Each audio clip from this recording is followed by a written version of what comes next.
des sévices pour plus de 250 personnes au Nigeria. Elles étaient retenues dans une maison de correction islamique dans le pays.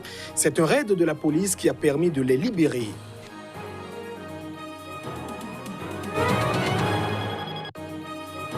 Les médiateurs de l'UEMOA sont réunis à Cotonou au Bénin. Les échanges portent sur l'amélioration du rôle du médiateur, cet acteur qui sert d'interface entre les citoyens et l'administration. Et puis, les États-Unis ont officialisé leur intention de sortie de l'accord de Paris sur le climat, une annonce qui irrite plusieurs pays dont la Chine. Pékin tente de ramener Washington à la raison.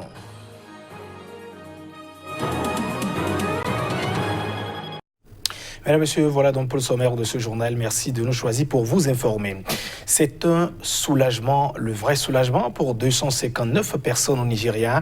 Elles viennent d'être libérées d'une maison de correction islamique dans le sud-ouest du pays. Une libération obtenue grâce à une série de raids de la police. C'est à Ibadan, au sud-ouest du Nigeria, que se situe le centre de détention illégale géré par une mosquée.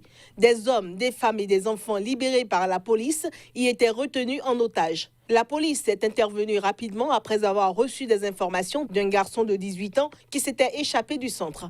Au total, 259 personnes y étaient enfermées et imploraient de l'aide, d'après le porte-parole de la police. La plupart étaient là depuis des années et avaient des problèmes de santé. Les intéressés ont confié qu'ils étaient nourris une fois tous les 3 jours, parfois même moins.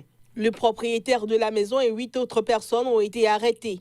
L'enquête est toujours en cours pour obtenir de plus amples détails. Une dizaine de raids similaires ont été menés dans des maisons de correction religieuses au Nigeria depuis septembre. À Lagos, la police a libéré 15 personnes enchaînées dans un lieu de prière lors d'un des raids menés contre des maisons de correction religieuses à travers tout le pays. Les centres de redressement privés, souvent informels, à caractère religieux, sont très répandus au Nigeria. Par ailleurs, la pauvreté est très élevée dans le plus peuplé pays d'Afrique, où les services publics sont souvent absents. Le taux élevé de consommation de drogue et le manque d'installation de réadaptation poussent de nombreux parents à inscrire leurs enfants dans ces écoles de redressement informel. Après le Tchad et le Burkina Faso, la ministre française des Armées, Florence Parly, a rencontré ce mardi le président malien Ibrahim Boubacar Keïta à Bamako. Occasion donc pour elle de réaffirmer la volonté de Paris de renforcer le soutien aux forces maliennes dans le difficile combat contre les djihadistes grâce à ses alliés européens. En tournée depuis lundi au Sahel, en proie à la propagation des violences djihadistes, la ministre française des Armées, Florence Parly, est arrivée dans la soirée de lundi à Bamako, dans un contexte assombri par la mort de 49 soldats maliens et 2 soldats français le week-end dernier. Lors de cette visite, elle a fait part au président malien des condoléances, mais aussi de la détermination française à fédérer les forces européennes en soutien au Mali. S'exprimant devant quelques journalistes après avoir été reçue ce mardi par le président malien, elle a reconnu que la situation sécuritaire dans ce pays était difficile. Que rien ne serait pire que de donner raison aux terroristes en baissant la garde au moment où des événements aussi dramatiques que ceux que vous rappelez se produisent. Donc il faut pouvoir poursuivre, mais pour cela il y a des conditions de succès. Et c'est sur ces conditions de succès que nous avons eu un échange approfondi avec le président Keïta, car c'est le moment de réunir, de mettre toutes les chances de notre côté pour gagner ce combat. Florence Parly a également annoncé le coup d'envoi d'une opération de la force Barkhane dans la zone des 3 frontières, Burkina, Mali, Niger. C'est une opération qui est organisée et qui sera sous le commandement de Barkhane, mais qui va associer des forces maliennes d'un côté, burkinabé de l'autre. Et c'est un très grand effort qui est donc ainsi consenti tant par le Mali que par le Burkina Faso, que d'avoir mobilisé des soldats en nombre pour participer à cette opération. La vulnérabilité de l'armée malienne est encore apparue vendredi quand 49 de ses soldats ont été tués dans une attaque revendiquée par l'organisation État islamique près du Niger. Ce sont les pertes les plus lourdes essuyées par l'armée malienne depuis des années. Un mois plus tôt, 40 soldats avaient déjà trouvé la mort dans une double attaque djihadiste près de la frontière du Burkina Faso. On parle à présent de cet atelier qui se tient à Cotonou, la plus grande métropole du Bénin. Les travaux réunissent les médiateurs membres de l'UEMOA. L'objectif est d'échanger sur les systèmes intégrés de gestion des réclamations des citoyens. Améliorer le rôle du médiateur dans les pays membres de l'UEMOA, tel est l'objectif de cet atelier qui s'est ouvert à Cotonou et qui dure 4 jours. L'Association des médiateurs des pays membres de l'UEMOA, AMP-UEMOA, entend donc axer ses réflexions sur les systèmes intégrés de gestion des réclamations, ceci après plusieurs années de vie et d'expérience pratique pour la totalité de ses membres. L'administration face à l'administré, c'est toujours une grosse machine, de telle sorte que le rôle du médiateur ne consiste pas à trancher les différends, mais à régler les différends à l'amiable.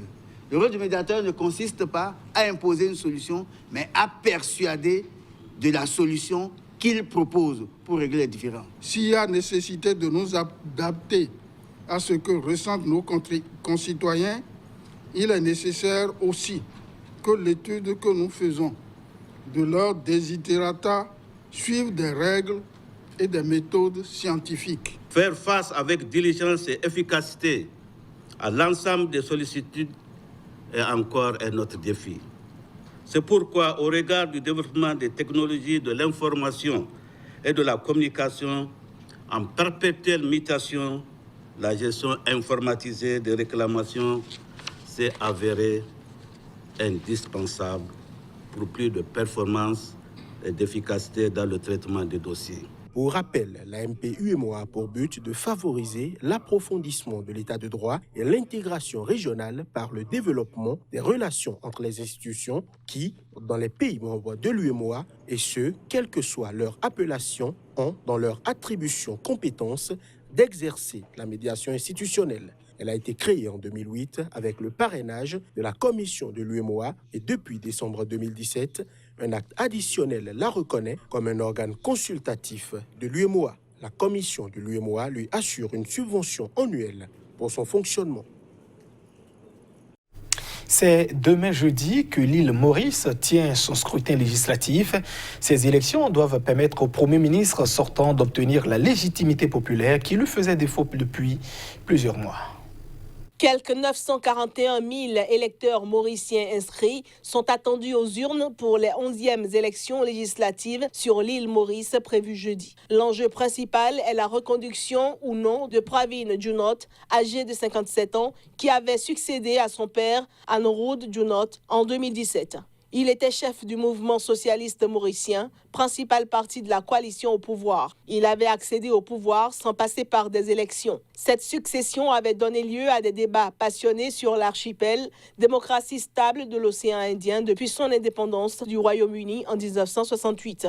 L'opposition ne s'était pas privée d'en dénoncer le caractère monarchique et avait réclamé avec virulence des élections en vain. Elle n'a pas changé d'angle d'attaque pendant la campagne actuelle. L'ancien Premier ministre Navin a d'ailleurs déclaré vouloir libérer le pays de l'emprise du clan Junot. Navin, blanchi dans 10 des 11 procès intentés contre lui ces 4 dernières années, est à la tête de l'Alliance nationale de centre-gauche, constituée avec le Parti mauricien social-démocrate. Pour la première fois depuis 1976, ces élections mettront aux prises 3 blocs. Il s'agit de l'Alliance nationale de Navin Ramgoolam, l'Alliance mauricienne de Junot et le mouvement militant mauricien de Paul Béranger, ancien Premier ministre. Il n'est pas exclu que personne n'obtienne la majorité absolue et qu'une alliance doive être formée après le scrutin.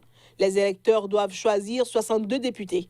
La commission électorale nommera ensuite 8 députés parmi les non-élus ayant obtenu les meilleurs scores afin de rééquilibrer la répartition des sièges entre partis et communautés à l'Assemblée nationale. En Algérie, à présent, les députés ont entamé ce mardi l'examen d'une loi controversée sur les hydrocarbures, un test qui suscite une virulente opposition dans le pays puisqu'elle est accusée de vouloir brader les principales richesses nationales aux multinationales. Les détails dans ce reportage. Les députés algériens se penchent depuis ce mardi sur l'examen d'une loi controversée sur les hydrocarbures. Critiqué ou soutenu dans les médias depuis plusieurs semaines, le projet de loi adopté le 14 octobre dernier en Conseil des ministres n'a pas encore été publié officiellement, même si des moutures différentes ont circulé dans la presse. Composé de 238 articles, le projet de loi dont le vote est prévu le 14 novembre prochain révise les régimes juridiques et fiscaux applicables au secteur des hydrocarbures en Algérie. Selon les observateurs, cette nouvelle loi vise à assouplir un cadre juridique et fiscal extrêmement contraignant et très peu incitatif qui a détourné les investisseurs étrangers de l'Algérie dans un contexte de déclin quasi ininterrompu de la production nationale d'hydrocarbures et de prix bas depuis une quinzaine d'années. Depuis plusieurs semaines, les manifestants scandent en outre des slogans hostiles à cette loi sur les hydrocarbures, accusant un pouvoir illégitime de brader les ressources du pays. Plusieurs milliers de personnes, notamment des étudiants qui manifestent chaque semaine à Alger contre le régime, se sont rassemblés quelques minutes ce mardi devant le siège du Parlement pour manifester contre cette loi.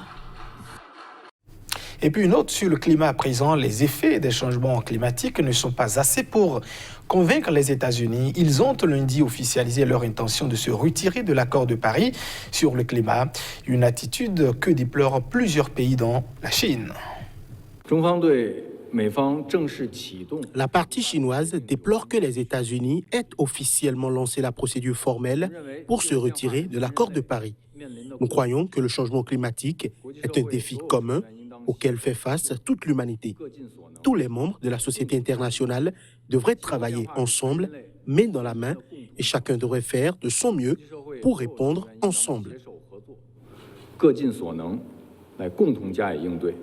La Chine, premier émetteur mondial de gaz à effet de serre, a déclaré mardi déplorer l'officialisation la veille par les États-Unis de leur intention de se retirer de l'accord de Paris sur le climat. En effet, les États-Unis ont formellement notifié lundi à l'ONU leur sortie, décidée dès 2017 par le président Donald Trump.